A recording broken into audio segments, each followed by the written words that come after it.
jenengan harus mencintai ulama. Jangan sampai jenengan malah tidak mencintai para kiai, ustadz, ustadzah, guru-guru panjenengan di kampung ini.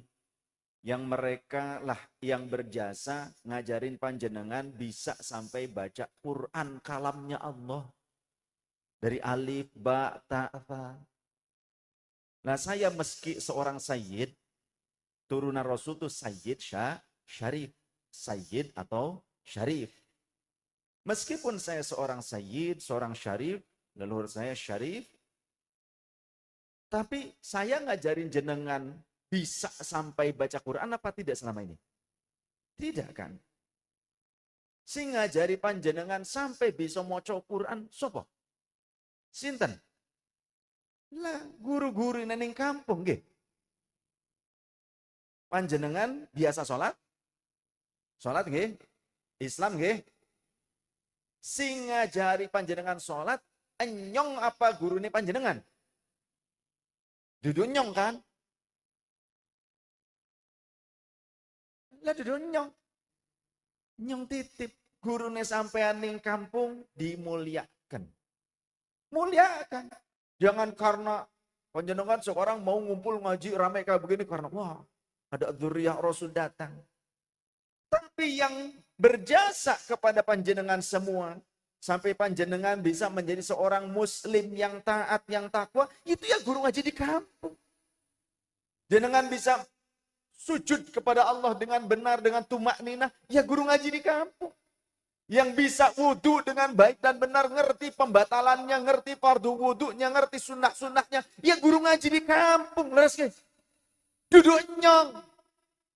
Makanya nyong pesen nih panitia, ora usah pada cium tangan nyong. Sing wajib kadue panjenengan sedoyo, cium tangan kadue guru ngaji ini masing-masing ning kampung. Nek nyong teka perebutan. Tapi ning guru ngaji dewek jagongan bae ora ana adabe, ora ana perhatiane. Langkah sing niliki gentonge kiai. Ya, bener. Langkah sing nakon ning guru ngaji ning ustadz-ustadzah. Ustadz-ustadzah. Pripun niku lare putrani teng pondok. Apa sudah dibayar belum bayarnya atau sudah dikasih bekal apa belum nih bulan ini? Ada nggak yang nanya ke kiainya, ke gurunya, ke ustadznya di kampung begitu? Ada nggak? Pakai berat kabeh sira. Kewanen sira ya. Kewalat sira. Karena ada pepatah Arab. Ngerti? Al-ilmu bil kasbi la bin nasabi. Ilmu itu harus diperjuangkan, diluruh, dicari, dikasap. Bukan karena nasab. Jadi meskipun kami seorang sayyid, seorang syarif, tapi kalau nggak gelem ngaji, nggak sungguh-sungguh tolabul ilmi, nggak sungguh-sungguh belajar kepada ulama, maka pasti bodoh. Nggak ada Habib serot lahir langsung alim, nggak ada, bohong. Hatta Sayyidina Al-Hasan wal Husain. Saya sedang bicara meskipun saya dzurriyyah Rasul, tapi kalau akhlak saya buruk, jangan diikuti. Paham? Ini yang sesuai dengan Quran dan Sunnah atau tidak? Saya ingin mengangkat derajat harkat para ulama, para kiai setempat. Betul? Panjenengan bisa ngaji Quran karena siapa? Karena saya apa? Karena kiai-kiai.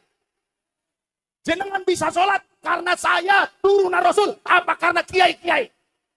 Ayo jawab. Kalau kiai panjenengan gak ngajarin jenengan sholat, apa kalian bisa sholat? Bisa baca Quran? Ini penting sekali. Jangan fanatik nasab. Saya dzurriyyah Rasul. Saya Al-Hasanain. Bapak saya Al-Hasanain. Jalur dari Sunnah Hasan dan Sayyidina Husain. Muttasil sampai Sayyidah Fatimah radhiyallahu anha. Cuma saya nggak mau bacakan nasab di sini karena apa? Hanya karena mencari keuntungan supaya jenengan nurut kepada saya. Jangan ngaji ke saya karena nasab. Betul. ngaji kepada saya kalau ajaran saya benar. Kenapa saya bilang muliakan ulama kiai-kiai panjenengan? Hadits Rasul sallallahu alaihi wasallam. Kata siapa? Kata siapa? Rasulullah. Kata baginda Rasul sallallahu alaihi wasallam, "Laisa minna." Bukan kelompok kami. Oh.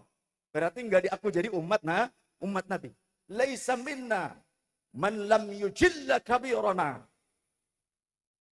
Bukan kelompok kami, kata Rasul. Bukan umatku. Orang yang tidak hormat kepada orang yang lebih tua. Betul. Kemudian juga yang tidak wayarham saghirana. Yang tidak menyayangi orang yang lebih kecil, yang lebih muda di antara kita. Wa ya'rif haqqa li'alimina. Dan bukan kelompok kita orang yang tidak mengerti haknya para muallim, orang-orang alim di antara kita. Orang yang tidak menghormati ulama, umat Nabi apa bukan? Kata siapa? Kata siapa? Kata Rasul. Jadi nek panjenengan bisa hormat kepada saya karena saya dzurriyyah Rasul, panjenengan kudu luwih hormat kepada ustaz-ustazah, kiai-kiai panjenengan di kampung ini yang ngajari panjenengan Islam yang benar. Jangan fanatik buta karena saya ini dzurriyyah Rasul kepada mereka. Ngapunten yai, saya berdiri. Saya ingin menjelaskan seperti ini karena apa? Saya tidak suka adanya orang yang merendahkan para ulama sampai ada yang bilang ngaji kepada satu habib yang ahli maksiat dan bodoh lebih baik dibandingkan ngaji kepada 70 ulama yang alim dan mengamalkan ilmunya. Sesat. Saya siap debat ilmiah menyatakan sesat kepada orang yang berfatwa seperti ini, walaupun dia itu pakai imamah lebih besar dari saya. Saya siap. Ayo pakai referensinya. Mau ayat Quran yang mana, tafsirnya tafsir apa, kemudian hadits yang mana, kemudian syarah hadits yang mana. Tidak ada sejak zaman Rasulnya pernyataan seperti itu. Hadits yang menyatakan ngaji kepada satu habib yang bodoh, yang ahli maksiat lebih baik dibandingkan ngaji kepada 70 ulama yang alim dan mengamalkan ilmunya. Tidak ada. Ini saya nyatakan sesat. Oh, saya berani di mana-mana saya ngomong begini. Ayo kita buktikan secara ilmiah, gitu aja. Betul. Pengennya kiai-kiai ini harus tunduk patuh. Kalau diminta apa-apa harus ngasih. Saya akan melawan neo-feodalisme. Siapapun orangnya yang ingin mengkapitalisasi para kiai-kiai kampung. Jadi kalau jenengan merasa, oh kenapa ini kok Sayyid tapi kok begini, seolah-olah ya merendahkan. Saya sedang mengajarkan akhlak. Tujuan utama Rasul visi misinya apa? Liutammima masolihil akhlak. Kalau ada kata innama seolah-olah tidak ada yang lain tujuan Rasul. Innama hanya satu seolah-olah. Makanya belajar ilmu balaghah, ilmu mantek, belajar. Ojo mung terjemahan bae sira. Ojo mung doktrin ente mahabbah pret. Ujung-ujungnya apa? Duit, cuan. Yang akhirnya para kiai yang punya jasa besar mengislamkan masyarakat, mereka tidak dipandang sebelah mata pun oleh masyarakat sendiri. Paham? Saya, guru-guru saya yang habaib ya banyak. Yang kiai-kiai ya banyak. Yang sayyid, yang syarif juga banyak guru-guru saya. Ya. Yang biasa saja, yang tidak punya nasab darah kepada Rasul, tapi punya nasab ilmu kepada Rasul, para ulama, para kiai, saya berguru kepada mereka, dan saya tetap harus ta'zim kepada mereka. Wa aimullahi, demi Allah, lau anna Fatimah binta Muhammadin sallallahu alaihi wasallam saraqat, andaikan Fatimah binta Muhammad putriku sendiri yang mencuri, laqata'tu yadaha, pakai lamnya lam taukid, bukan la nafi. Lamnya pendek. Laqata'tu yadaha, pasti aku akan memotong tangannya dengan tanganku sendiri. Ya.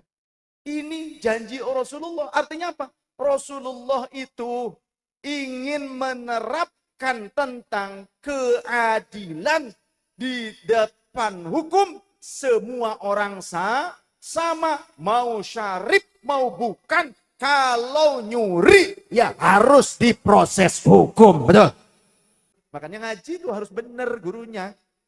Inna hadal ilma dinun, kata Rasul. Ilmu ini agama, wassalatu dinun, dan sholat juga agama. Imaduddin, tiangnya agama. Berarti kalau kita sholat sebagai ciri, sebagai seorang muslim, kewajiban muslim, kudu berlandaskan ilmu. Ngaji dulu. Ya, ngaji kudu gelem ngaji. Seperti itu. Karena apa? Fangzuru amman ta'khuduna hadzal ilma. Perhatikan dari mana kalian mengambil ilmu. Jangan asal, berarti selektiflah kalian mencari pengajian, mencari majelis, mencari guru. Betul tidak? Jangan hanya karena mentang-mentang saya ini sayyid. Jangan mau ngaji terus sampai malam seperti ini. Tapi kalau dengan kiainya rutinan 7 orang. Sikat malaikat maut sirah. Tuh, man. Apalagi si ciri seorang guru yang benar yang harus kita ambil ilmunya. Tadi muadalah objektif. Hukum tuh ya hukum. A ya A, B ya B. Kemudian jujur orangnya. Bukan penipu, bukan pendusta. Yang ketiga, al-muttaqina. Takwa. Takwa berarti ahli mengamalkan ilmu, mengamalkan syariat. Ya sholat, dia sholat. Bukan berarti cuma ngajak sholat, tapi dia nggak sholat. Ngajak berbuat baik tapi dianya sendiri tidak berbuat baik. Ngajak jujur tapi dirinya sendiri tidak jujur atau pendusta. Nah berarti orang seperti ini bukan muttaqin. Jadi muttaqin itu ngikuti aturan Allah. Menjauhi larangan Allah. Berarti juga harus ngikuti Rasulullah. Menjauhi larangan Rasulullah. Kan kalau kalian mencintai Allah, qul in kuntum tuhibbunallaha fattabi'uni yuhibbukumullahu wa yaghfir lakum dzunubakum. Kata Allah, kalau kalian mencintai Allah, katakan wahai nabiku, kalau kalian itu mencintai Allah, maka ikutilah aku. Fattabi'uni. Maka kalau kalian mengikuti aku, niscaya Allah akan mencintai kalian dan mengampuni kalian. Jadi jangan sampai ngaku-ngaku umat Nabi, ngaku-ngaku turunan Nabi, tapi nggak ngikutin visi misi Nabi, ajaran Nabi, kan aneh. Betul tidak? Jadi jangan asal apik. Sampai-sampai kalian nggak punya adab kepada kiai-kiai di kampung. Ngaji mereka yang punya jasa besar. Jangan, ya, mahabbah kepada dzurriyyah Rasul, bagus.